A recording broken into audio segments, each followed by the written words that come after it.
বিচাৰ।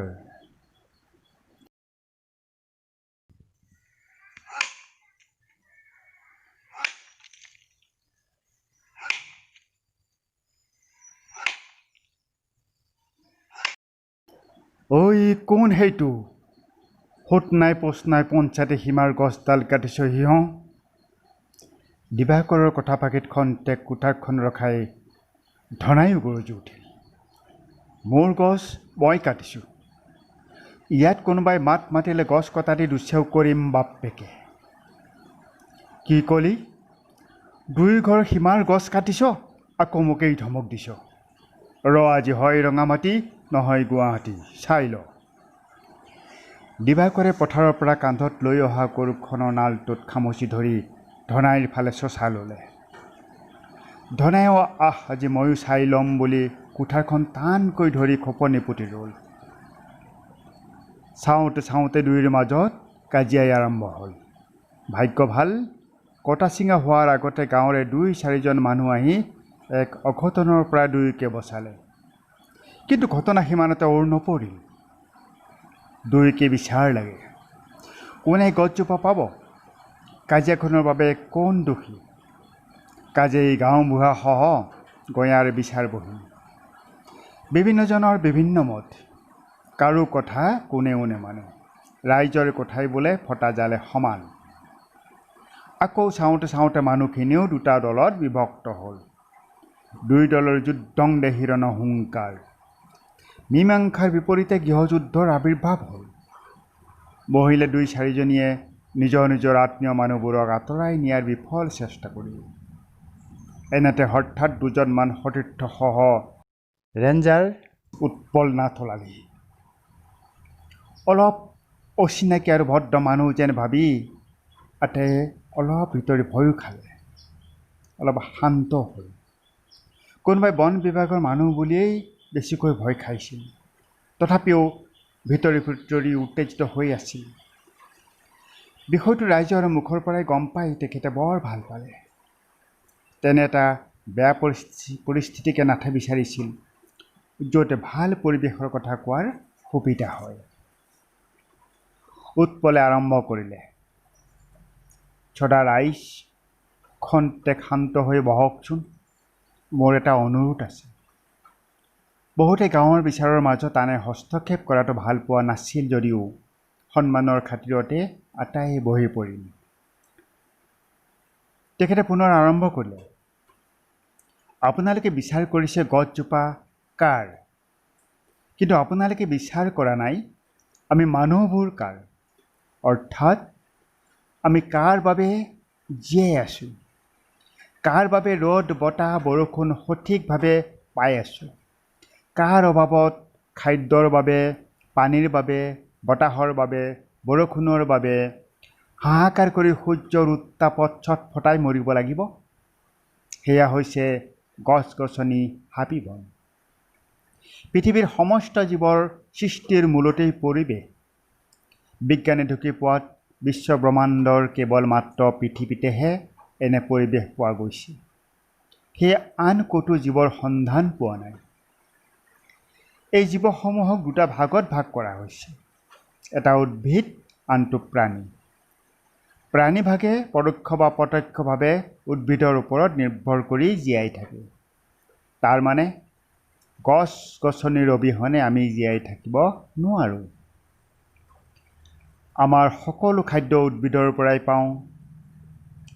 আমি নিশ্বাসত এৰি দিয়া কাৰ্বন ডাই অক্সাইড নামৰ বেয়া গেছখিনি গছে খায় আৰু আমালৈ অক্সিজেন গেছ এৰি দিয়ে, যিখিনি আমি সেৱন কৰোঁ।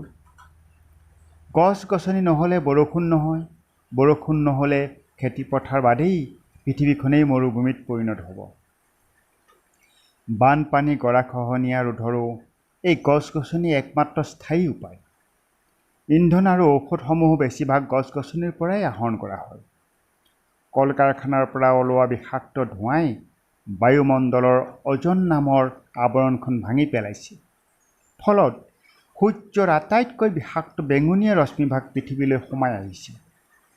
ফলস্বৰূপে বিশেষকৈ মানৱ জাতিৰ বিভিন্ন ছালৰ বেমাৰৰ পৰা কেঞ্চাৰ জাতীয় দুৰাৰোগ পৰ্যন্ত হৈ অকাল মৃত্যুৰ সংখ্যা দিনক দিনে বাঢ়ি গৈ আছে।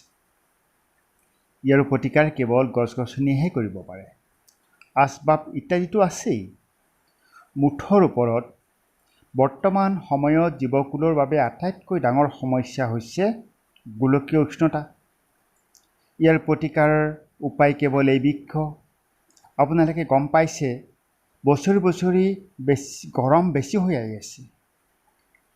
এনেদৰে বাঢ়ি গৈ থাকিলে আমাৰ জীৱ বিপন্ন হোৱাৰ উপৰিও পৃথিৱীৰ উত্তৰ মেৰু, দক্ষিণ মেৰু আৰু পৰ্বত শিখৰত থকা বৰফবোৰ গলি গৈ এটা সময়ত সমগ্ৰ আমি বাস কৰা সমতল ভূমি বুৰাই পেলাব। তেতিয়া আমি জীয়াই থাকিম ক'ত? হিন্দু শাস্ত্ৰত পোৱাৰ দৰে আজি নোৱাৰ ৰজাও নাই, মৎস্যৰূপী ভগৱানো নাই। সেই নাৱতে উঠাই আমাক বচাব। আজিকালি যিটো হাৰত মানুহে এই বৃক্ষ ধ্বংসৰ ব্যৱস্থা কৰিছে, এই হাৰ অব্যাহত থাকিলে আমি ভবা সেই বেয়া দিনবোৰ অচিৰেই আহিব। এই ভয়াৱহ বিপদৰ পৰা ৰক্ষা কৰিবলৈ হ'লে বৃক্ষৰোপণৰ ব্যৱস্থাহে ল'ব লাগে। কিন্তু আমি কৰিছোঁ ওলোটাটো, মানে হাতৰ কুঠাৰ ভৰিত মাৰিছোঁ। অতীব প্ৰয়োজনত গছ কাটিছোঁ সঁচা, কিন্তু কটাৰ সময়ত আমি নাভাবোঁ দুজোপা গছ পুলি ৰোৱাৰ কথা। চৰকাৰে এনেধৰণৰ বৃক্ষৰোপণৰ আঁচনি লৈছে, কিন্তু আপোনালোকৰ অৰ্থাৎ জনসাধাৰণৰ সচেতনতা আৰু সঁহাৰি নাপালে চৰকাৰৰ কোনো আঁচনি সফল নহয়। যাদৱ পায়েঙৰ কথা আপোনালোকে শুনিছে। অভিলেখ সংখ্যক গছ ৰোৱাৰ বাবে চৰকাৰী আৰু বেচৰকাৰী বহুতো সংগঠনৰ পুৰস্কাৰ লাভ কৰিছে। 2012 চনৰ 26 জানুৱাৰীত গণতন্ত্ৰ দিৱসত মাজুলীতো এজন আদৰ্শ বৃক্ষৰোপকক মহকুমাধিপতি মহোদয়ে সম্বৰ্ধনা জনাইছে। সেয়া হ'ল ৰূপজ্যোতি নাথ। আপোনালোকক এনে জনকল্যাণমুখী কাৰ্যৰ সন্মান চৰকাৰেও নিশ্চয় দিব। এই ক্ষেত্ৰত বিভিন্ন বেচৰকাৰী কল্যাণকামী সংগঠনে গণচেতনাৰ বাবে গাঁৱে ভূঞে অভিযান চলাইছে। তেনেধৰণৰ এটা স্বেচ্ছাসেৱী সংগঠনৰে মই এজন প্ৰতিষ্ঠাপক, অৰ্থাৎ মানৱ সেৱক। মই আশা কৰোঁ আমাৰ অভিযানবোৰত আপোনালোকে সহযোগ কৰি পৃথিৱীৰ জীৱকুলক ধ্বংসৰ পৰা ৰক্ষা কৰাত অৰিহণা যোগাওক, মানে নিজেও বাচি থাকক। মই আচলতে ৰেঞ্জাৰ হিচাপে এই ক্ষেত্ৰত দুই এজনক এৰেষ্ট কৰি শাস্তি দিব পাৰিলোহেঁতেন। তেতিয়াহ'লে আমাৰো লাভ নহয়, আপোনালোকৰো লাভ নহয়। মোৰ শেষ পৰামৰ্শ, সেই যে কটা গছজোপা আপোনালোকে কাটি আনি এখন ৰাজহুৱা নাও বা অন্য সমূহীয়া কামত ব্যৱহাৰ হোৱা কিবা এটা কামত ব্যৱহাৰ কৰক। আৰু গছডাল কটাৰ দিনা ৰাজহুৱা স্থানত ৰাজহুৱাভাৱে বৃক্ষৰোপণৰ এটি কাৰ্যসূচী গ্ৰহণ কৰক। গছপুলিখিনি মই নিজে আনি দিম। ৰাইজে যদি কয় অহা 5 জুনৰ দিনাই হওক, সেইদিনা বিশ্ব পৰিৱেশ দিৱস, আটাইয়ে কথাটো হাততালিৰে সমৰ্থন জনালে। শেষত গাঁওবুঢ়া উঠি গহীনভাৱে ক'লে, ৰাইজ, এয়াহে আচল বিচাৰ। আৰম্ভণিতে আমি বচাৰ কথা নাভাবি আত্মঘাতী আৰু মৰা